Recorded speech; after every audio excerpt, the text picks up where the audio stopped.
Magandang hapon sa inyong lahat. Ito po si Herbert Curia, author-promoter ng The Bible Evangelization.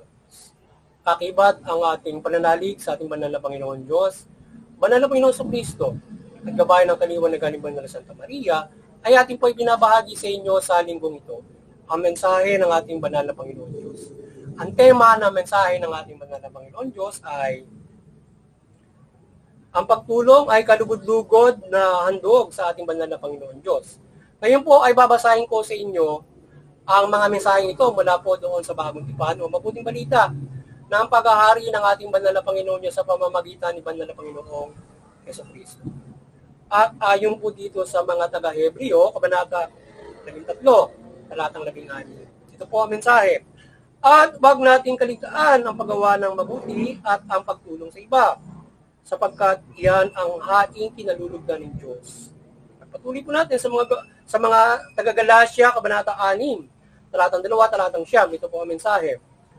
Magtulungan kayo sa pagdadala ng pasanin at sa ganitong paraan matutupad ninyo ang utos ni Kristo.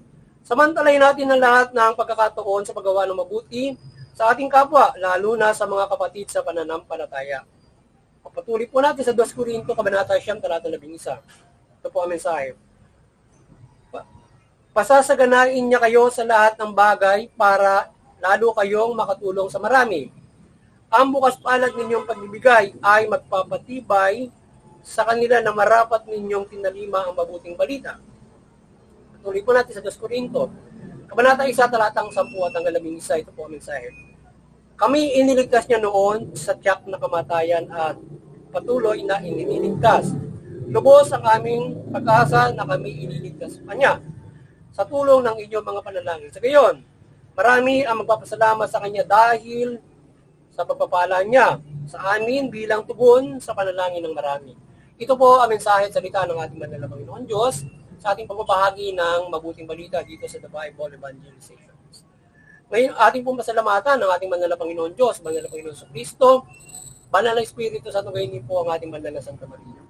Maraming salamat po. Banal na Panginoon Diyos, banal na Panginoon sa Kristo, banal na Espiritu. Sa tugayin po sa ating banal na Santa Maria. Ngayon naman po ay ipaliliwanag ko sa inyo ang mga mensahe ito mula po doon sa tema na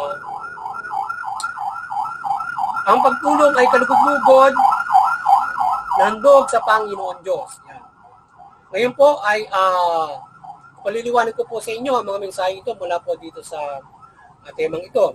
Nais mong ibabatid sa atin ng ating banal na Panginoon Diyos na tayo ay mula sa inaaral ng ating banal na Panginoon sa Kristo. Sabi ng ating banal na Panginoon sa Kristo ay kung tayo ay magtulungan, sapagkat ang pagtutulungan ay ang pagtulong ay ito ay kalugod-lugod na handog natin sa banal na Panginoon. Kaya yung pagtulong isa sa mabuting bagay na ating sinusunod sa mabuting balita at yan ay kalugod-lugod sa banal na Panginoon Diyos. O sa pangkalahatan, tayo ay ang ating mga sarili ay hain sa banal na Panginoon Diyos na buhay na maging kalugod-lugod tayo sa Kanya sa pamamagitan ng pagtupad ng mabuting balita o pagtalima sa mabuti o iba't ibang mga gabay ng mabuting balita kung paano tayo mamumuhay na matuwid, mabuti, makatarungan. So kung ganyan tayo mamumuhay, tayo kalugod-lugod na hain sa banal na Panginoon. Partikular ay ang pagtulong sa ating kapwa-tao. So yan. So kung ganyan tayo mamumuhay, maging kalugod-lugod tayo sa banal na Panginoon. Ngayon, kung tayo ay hindi mamumuhay ng mabuti, matuwid, at susunod sa mabuting balita, mananampalataya sa Panginoon, sa Panginoon sa Kristo, hindi tayo magiging kalugod-lugod sa Kanya. So yung kalugod-lugod sa Kanya ay may malaking pag-asa sa kaligtasang spiritual, sa ating mga sarili. Yan, maging ating mga kaluluwa. Ngayon, ay huwag tayo magsasawa sa paggawa ng mabuti, sabi ng banal na Panginoon Diyos. Tayo ay sa lahat ng pagkakataon, gawin natin ang lahat ng mabuti na makatutulong tayo sa ating kapwa, na tayo ay tayo makatutulong na ang ating kapwa ay tulungan natin na makapagligtas tayo ng buhay, makatulong tayo sa kabuhayan, tayo makatulong ng iba't ibang mga pagmamalasakit natin sa ating kapwa-tao. Kung may sakit, tulungan natin siya. Kung yung mga bilanggo ating dalawin, tulungan natin sila. Yung mga nagugutom, tulungan natin sila. Yung mga nagagawa ng injustices, tulungan natin sila na sila ay hindi maabuso. Yung mga ganyang mga bagay. Para sa gayon, ay kayo ay maging kalugod-lugod na handog sa banal na Panginoon sa inyong mga pagtulong na yan. Even though yung inyong buhay at at stake ay kayo ay gagabayan ng banal na Panginoon Diyos para makatulong kayo upang para sa pagtulong yung material or even kagaya ng praktikal or makatulong kayo sa hustisya, pamamahala, makatulong kayo sa iba't ibang mga bagay para pagliligtas ng buhay yan or pag-aadya ng buhay. So yan, magandang bagay yan na inyong tulong para maging kayo kalugod-lugod na hain sa banda naman or else ay kayo ay mapait na hain sa banda ng Panginoon Diyos kung napakasama ng inyong mga ginagawa. So ngayon ay kung kayo ay bukas palad kayong tumutulong sa inyong kapwa-tao, pasasaganahin kayo lalo ng ating banda ng Panginoon.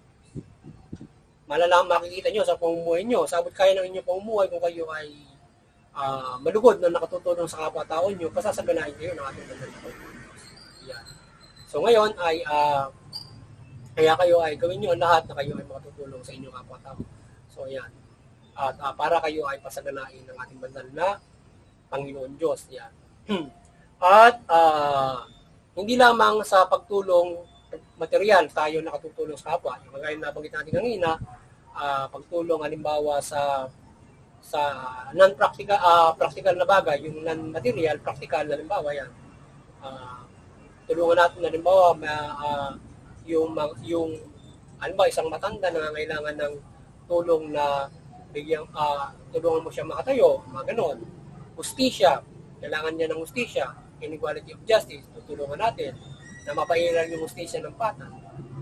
Tutulungan natin na sila ay makamit ang hustisya, tutulungan natin maligtas yung tao sa tiyak na kapahamakan, mga ganun mga bagay ng mga pagtulong. At hindi lamang yon. Sa pamamagitan ng pananalangin, ay matutulungan natin ng bawat isa ng ating kapwa-tao kung ipapanalangin natin na siya ay maligtas sa libaw ng tiyak na kamatayan, kapahamakan, at siya pagpalain ng banal na Panginoon Diyos at iba't ibang mga bagay. So sa ganun, at aside from yung ating practicality, ay siya ay lalo pa matulungan sa pagdarasal natin sa banal na Panginoon. Kaya, yung pananalangin natin ay malaking bagay upang matulungan ang ating kapwa-tao at tayo ay iligtas doon sa mga tiyak na kapahamakan ng mga manggagawa ng masama at ng mga kademonyo. So, may iadya tayo dyan. So, ngayon, syempre, ang mga demonyo ay galit sa tulungan at galit siya sa Diyos, galit siya sa nagbabahagi ng salita ng Diyos. So gusto niya palaging masama yung kapwa-tao niya at siya yung bida. Di ba? Ganoon ang demonyo at gusto niya ay dadaanin niya sa syempre masama siya. Kunwari siya ang gumagawa na sinasabi nga doon sa Bible, siya ay mapagpanggap, mapanloko, mapaninlang na siya ang aakalain kong mabuti. Pero siya yung demonyo na nagpapaikot ng kaisipan ng mga tao. So kaya mag-ingat tayo sa ganung klase ng mga demonyo na lalo't gagamitin ng iba't ibang kabutihan ng banal na Panginoon Diyos para sa kanyang sariling kapakanan at para sa kanyang masamang hangarin para gamitin yung kabutihan ng ating banal na Panginoon. Hindi ganun nagpapanggap ang mga demonyo. Kaya kunwari, hustisya. Kunwari ay alimoy siya yung nagtatanggol, pero hindi naman, sapagkat siya yung gumagawa ng masama. At nagtatanggol niya siya na halimbawa, lihis sa batas, hindi maka-Diyos. Yun, mga tipong mga ganon. So, kapag ganoon, yun ay hindi gawain ng banal na Panginoon Diyos. Yun ay kademonyuhan na pagtatanggol. Yun ay hindi mabuting pagtatanggol. Kasamaan yun. So, kaya kinakailangan ay, kung tayo ay magtatanggol, kinakailangan ay dadaanin natin ito sa legal. Kinakailangan dadaanin ito sa maka-Diyos na pamamaraan. Upang sa gayon ay ikaw ay maging kalugod-lugod na hain sa banal na Panginoon Diyos. Ngayon, kung dadaanin mo ito, ang pagtatanggol mo sa sinasabing butikon na ikaw ay nananamantala na ninetap ka lang, ikaw ay nangaabuso lang ay kay mapait na hain sa banal na Panginoon. Kaya wag kayong gano'n na magiging gawain nyo kung tutulong kayo sa inyong kapwa-tao. Makasiguro kayo na pag maliban sa material na bagay ay hindi kayo lalakipan nyo ng pag-ibig ang ating pagtulong. Sapagkat kung walang pag-ibig, ito'y baliwala ang pagtulong nyo. Sapagkat gusto nyo lamang para kayo sumikat, gusto nyo lamang para magkaroon ka ng magandang papel. Hindi ganoon. Lalong-lalo na doon sa pamahalaan. Hanggang pa na ng tungkulin ng may pagmamahal at pagmamalasakit sa kapwa. Ganun din tayo tutulong, may pagmamahal sa kapwa-tao. Lalong-lalo na yung non-material, papairal ka ng hustisya, ganun din. Dapat, magmamalasakit ka ng ayon sa kalooban naman ng Panginoon Diyos. At kung meron tayong pamahalaan, sabi nga naman ng Panginoon, sundin mo ang pamahalaan. Sinusunod mo kapag tumutulong ka. Di ba? Hindi. Kinasamantala mo. Lalong-lalo na, hindi ka naman talaga nakatutulong kung siniset up lang yung kapwa-tao. Diba? May invento ka or mayroon ka na palang sakit. Kaya tingnan natin mga sarili, suriin natin kung paano tayo gumagawa ng mabuti. Hindi na pala mabuti ang ginagawa mo, kundi lumalabag ka na sa batas. Hindi mo na sinusunod ng banal na Panginoon. So wala ka na sa mabuti. Sa tingin mo ikaw ay nasa mabuti, yan ay gawain ng demonyo na nagpapanggap na kaliwanagan sa iba't ibang gawain na silingin ay tingnan sila upang mabuti. At mahikayat kayo at madala kayo sa kasama kaguluhan. So yung muli sana ay kayo ay nagabayan na naman ng mabuting balita sa ating babagi dito sa The Bible Evangelization at kayo magkaroon ng malaking pagkasa sa inyong kaligtasan spiritual. So gayon ay kayo ay kung tayo ay sana nagabayan na kayo na tayo ay sa gabay na ito naman na Panginoon Diyos na tayo ay maging hain na buhay, makatulong kayo sa kapwa, mamumuhay tayo ng mabuti, masagana sa pagtutulungan at may kaligtasang espiritu tayo, malaking pag-asa ang ating kaligtasang espiritu kung maging mabuting hain tayo sa Panginoon Diyos at tayo nakatutulong sa ating kapwa, hindi lamang material kundi sa iba't ibang mga bagay. So ganoon tayo dapat mabuhay para tayo ay kalugod-lugod at tayo ay may kaligtasang spiritual sa ating banal na Panginoon Diyos. Yeah. Kaya iwasan natin yung paggawa ng hindi mabuti para tayo ay hindi kalugod-lugod sa ating banal na Panginoon. Yeah. At muli, sana ay gabayan na naman tayo ng ating banal na Santa Maria, Panginoon Diyos, banal na Panginoon, Sunod ng banal na Espiritu Santo, ng banal na Santa Maria ng kanyang kaliwanagan, ng kanyang presensya, ng kanyang kaliwanagan, iba't ibang mga paghihimala sa ating pagbabahagi ng mabuting balita. Sana magabayan kayo, maliwanagan kayo. May kahit ko kayo, mapagbuklod ko kayo sa pananampalataya sa Panginoon Diyos, pananatili sa pananampalataya sa Panginoon Diyos, at pagtalima sa ating mabuting balita. At tayo ay magkaroon ng malaking pag-asa sa kaligtasang spiritual. Yan. At sana ay sa gabay ng paghihimala ng banal na Panginoon Diyos ay hindi lamang yung sa kaliwanagan ng banal na Santa Maria, pagliliwanag, kundi iba't ibang mga pagmimilagro. Sana yung mga masamang tao maliwanagan, sila ay mahikayat sa mabuti, yung mga taong may mga sakit pagalingin, yung mga taong may mga kapansanan, mabibigat sa sila ay paghimala ng banal na Panginoon. At iba't ibang mga paghihimala ng ating banal na Panginoon. Papalain yung mga naghihirap, lalo-lalo na yung mga nasa pamahalaan. Sila yung mga gamayan. So sa gayon, ay tayo ay pamumuhay ng ayon sa kalooban ng banal na Panginoon. So may pagpapalang pamumuhay tayo. At doon sa interfaith unity, yung bawat mga reliyon, magkaisa tayo, iwasan natin yung maliwanagan kayo. Magkaisa tayo, iwasan natin yung sigalutan. Hindi pagkakaunawa na sa away yan. Sigalutan, karahasan. Ang nangyayari sa iba't ibang bansa. Nagdidigmaan sila ron, reliyon ang dahilan.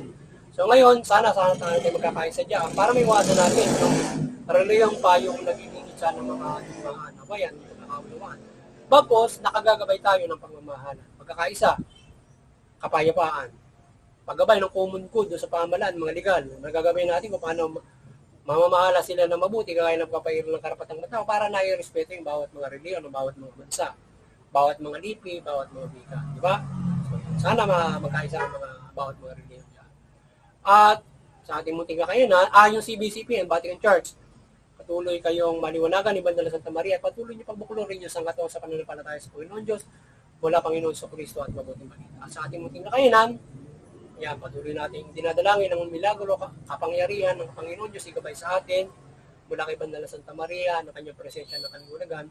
Sa panahon ito, gabayan tayo ng kanyang pagmimilagro ni Banal na Santa Maria. Iba't ibang pagmimilagro at kapangyarihan at gabay. Lalo na sa paggabay natin sa kapamahalaan. Nagabayan tayo ng kanyang pagmimilagro upang magabayan natin yung kapamahalaan, maliwanagan ito at tumalima sa kanilang mabuting pamamahala. Makinabang yung kanilang mga mamamayan sa kanilang mabuting pamamahala at hindi ang pamahalaan ay kanilang inaabuso gamitin sa pansariling kapakanan. Suportahan yung masasamang tao sa kanilang masamang gawa, kanilang pang-aabuso, korupsyon, etc. So, nagiging masama ang pamumuhay ng mga tao dahil yung pamahalaang inilagay nila ay nagiging masama ang paglilingkod sa kapwa. Sana maliwanagan sila, magbago sila, at magkaroon tayo ng mabubuting kawani at lingkod ng pamahalaan. Yung mga tagapamahalaan, maliwanagan kayo, ni Banal na Santa Maria, mamahala kayo ng mabuting matuwid. Tugunin niyo yung karapatang pantao, patas ng hustisya at iwasan niyo yung kayo ay gumawa ng korupsyon, pang-abuso, at katibalian. Yan. At sa ngayon, yung mamamayan ay makapamumuhay ng ulad ayon sa karapatan, mapayapa. Isa lahat, makakapanampalataya sila nandun po sa ating Banal na Panginoon Diyos. Wala Banal na Panginoon sa Kristo at mabuting balita. Sana ay naliwanagan na naman kayo at sa ating mga sa boses at pagbahagi ng mabuting balita. Patuloy tayong protektahan at pagpalain ng ating Banal na Panginoon Diyos, ang bansang ito at ang buong mundo. At sama-sama tayong mabuhay ayon sa mabuting balita. Magandang hapon sa inyo lahat. God bless.